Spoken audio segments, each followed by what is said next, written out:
Today, I'm here to tell you about my favorite little books. What is a little book, you ask? Let me tell you. My criteria for a little book is a book that hovers around 200 pages or less. You may call that a novella. You may call that something else. Today, I'm calling it a little book. I love little books, and let me tell you why.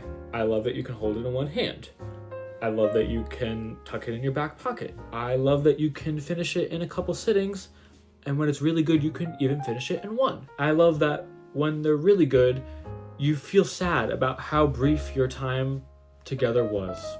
I cannot say how or why this happened, but all three, in some way, are about death. And now that I think about it, I don't remember the last book I read that didn't have to do with death. And I don't know why. Is it just a me thing?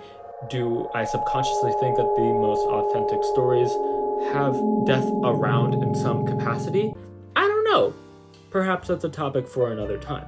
I do think the little book is a fantastic medium to cover death. I like the little microdose of death these thoughtful little books can give. Just a little taste, just a little musing that ends faster than you want it to. All written extraordinarily well. What's not to love? I'm going to discuss each of these books with a widening scope. We're going to start with the death of the individual, move on to death on a societal level, and finally the death of life itself. And by the end, we're going to transcend this topic completely. After I've read these three little books, my thinking about death and life has fundamentally been altered, and I attribute that to the power of a good little book making the world bigger. I really don't make the rules. That's just what they're capable of. So we're going to start off with the death of Ivan Ilyich. This is by none other than Leo Tolstoy. I've never read him before. He's definitely very well known from War and Peace and Anna Karenina. Again, have not read either. But it was a great introduction to him. And also, it's really, really short. You can read this all in one sitting. I actually did read this in one day. This thing is small, like a third of my copy is literally just an introduction. Quick disclaimer, I have no idea how much I'm going to be spoiling these books, and I'm not going to shy away from it. But also, I think anything that I do mention won't take away from the actual reading experience. But regardless, you've been warned.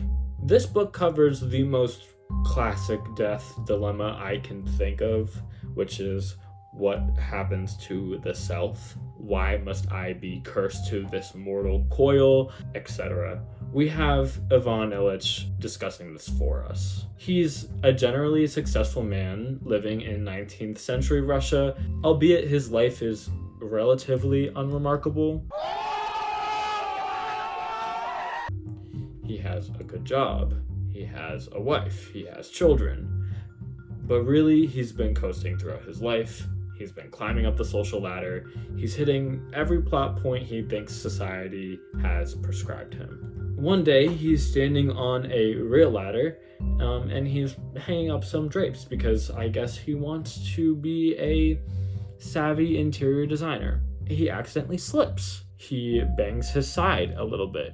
But not to worry, it hurts a little bit, but things are relatively normal until they aren't. We start to see the pain going from uncomfortable, working its way up to unbearable, all the way until the thought of actually dying hits him for the first time and strikes an animalistic fear in him. Suddenly, death is a real thing, not a concept. The artifice of everything built up around him, the house, the money, his family, is revealed to him. And at first I wasn't quite sure how much I related to Ivan, because I think about death quite a bit. Here's a quote that shows exactly what he thinks about mortality. All his life, the example of a syllogism he had studied, Caius is a man, men are mortal, therefore Caius is mortal, had seemed to him to be true only in relation to Caius the man in general, and it was quite justified, but he wasn't Caius, and he wasn't man in general, and he had always been something quite special apart from all other beings. And Caius is indeed mortal, and it's right that he should die, but for me, Vanya, Ivan Ilyich, with all my feelings and thoughts, for me it's quite different, and it cannot be that I should die. It would be too horrible. At first, I was like, is Ivan a narcissist? I have had many an existential crisis. I have seemingly always been aware of my mortality, and he is a grown-ass man. Upon further thought, I think Ivan is talking about the death of his consciousness, of his stockpile of memory. If he's dead, who will carry the load of all these unique, intimate details about himself? And that part I get. I feel special because I live in the only example of consciousness I know to be real. I know so much about myself. I tell a story about my life that I'm constantly updating, expanding, revising, making sense of. And like all good stories, I come with an end, completely out of my control. And when the story is complete, I won't be around to tell it to anybody. And it all feels pretty senseless. Ivan definitely thinks so.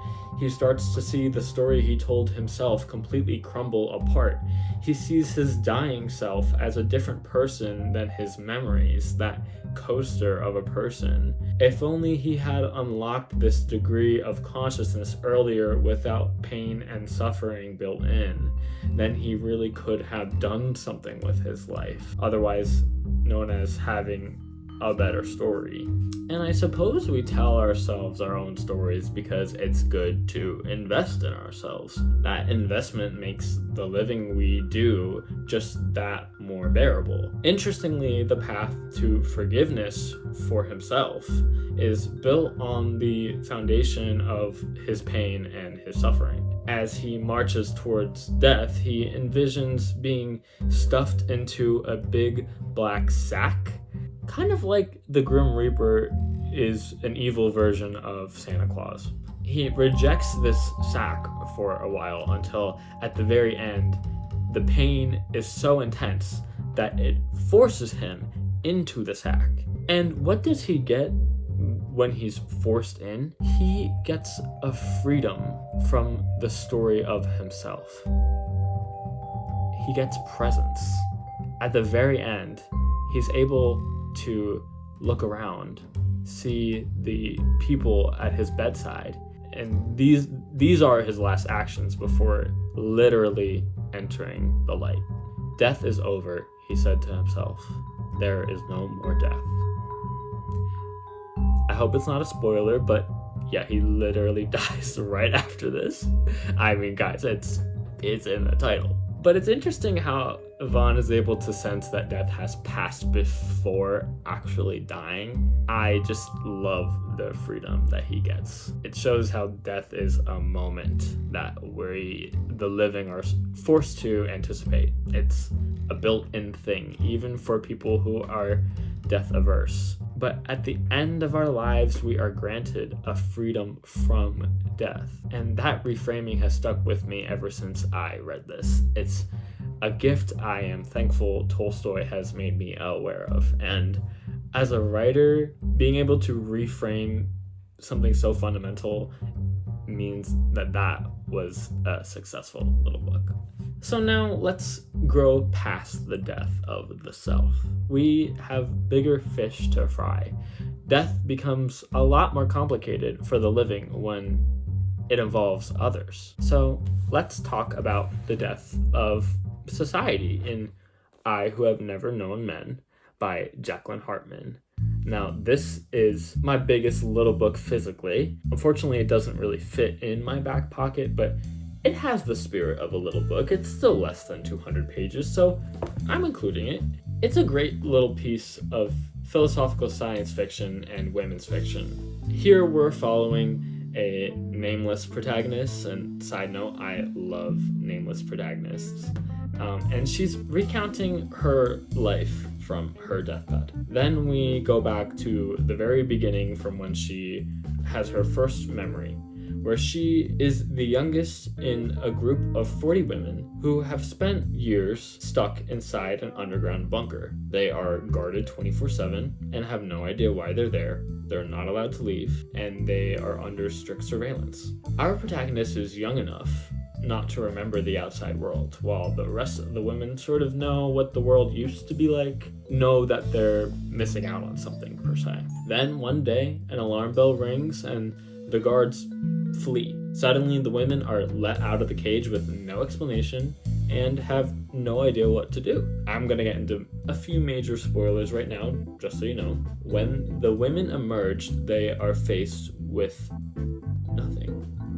The world is completely barren, but they have food from the bunker supply and enough energy to begin exploring. The women who were once imprisoned begin to form a society together. Natural kinships and hierarchies form. They build their own village. The book here takes an interesting turn by spanning over years and years and years, following the world these women build from nothing. I can't help but think of these women living with a more pure, streamlined version of a question that faces us in the world we live in. How can we live life when we are deprived of an innate purpose? Why I love this book so much is that the women never find out exactly what happened to them. They don't remember being abducted. They don't know what happened to the world. They have their theories, develop philosophies, but nothing is revealed, and they live regardless. Some of these questions will never have concrete answers, and I'm pretty sure we're all doing the same thing, just with more stuff around us, more distractions, creating purpose with each other. That's what humans have been doing for our whole run. I related so much to these women living in an absurd world, starting with no knowledge and living in spite of it. I mean, that's the position of all of us when we're born. For something to strike me at my core and remind me of the absurdity and the bizarreness of being alive, that is a special book. It helps when we're all being absurd together.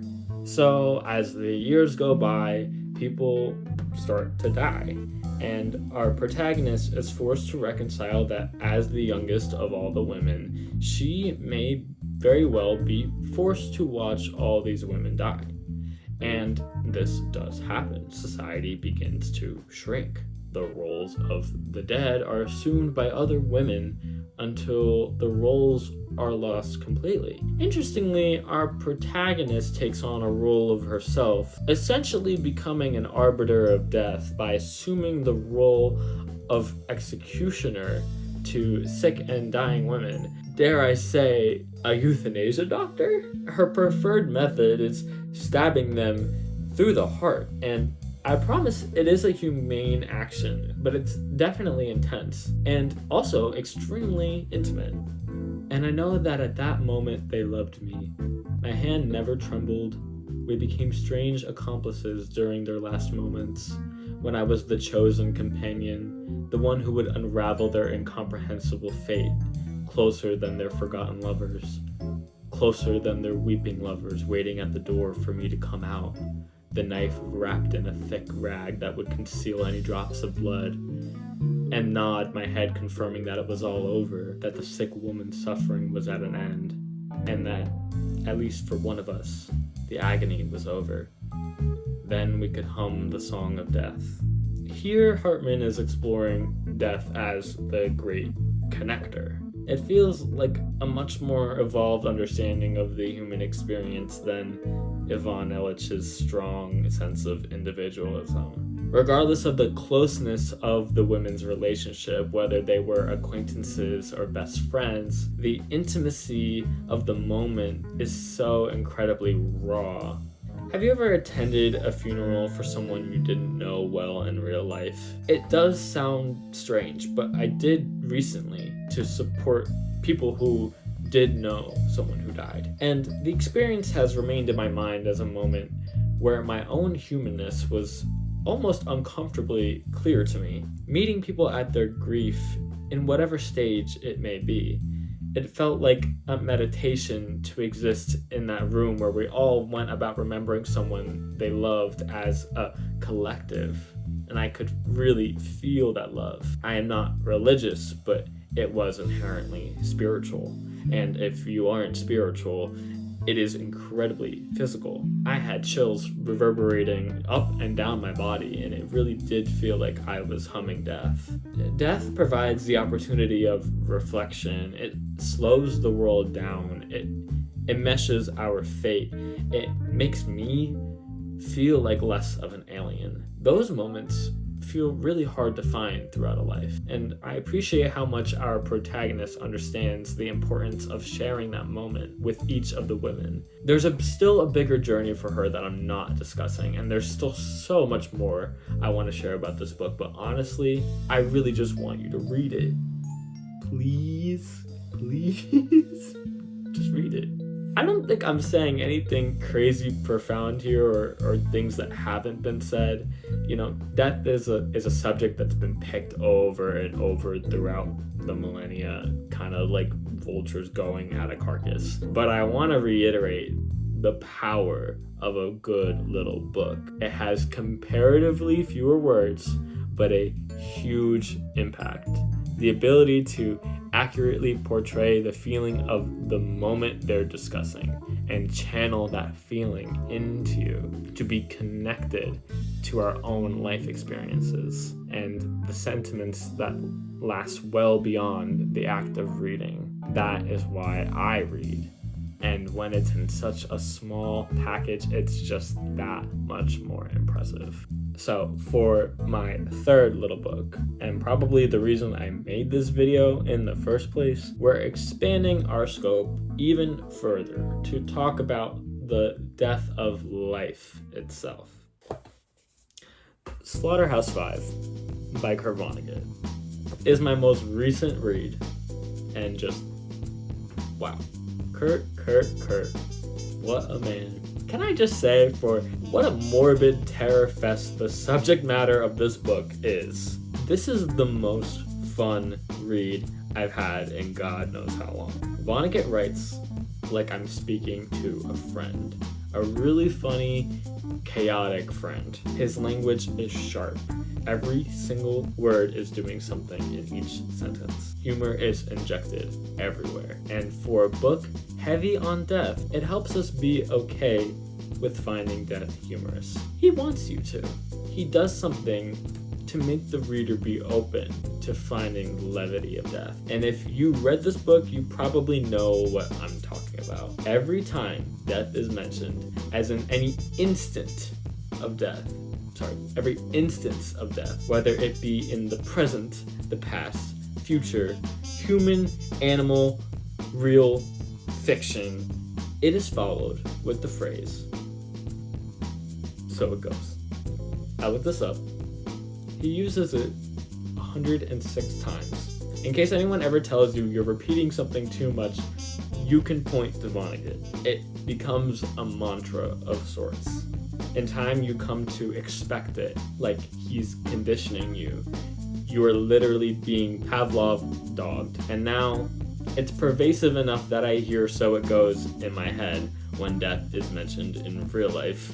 We are following Billy Pilgrim, a World War II veteran, but simultaneously he's also a boy who's a prisoner of war in a camp during the firebombing of Dresden in Germany. He's able to be both at once because he doesn't experience time like you and me. He experiences all moments all at the same time in a higher state of being. He's able to travel between events at his own will, all the way from before he's born to after he's dead. I love the way Vonnegut visualizes this for us.